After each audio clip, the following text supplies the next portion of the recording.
When you realize you are in a solo ride taking one of the toughest and longest zigzag road in the Philippines.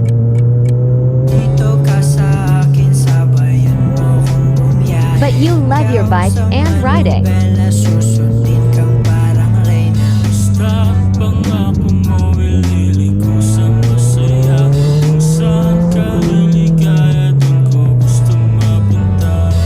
You will never feel alone and fun never stops.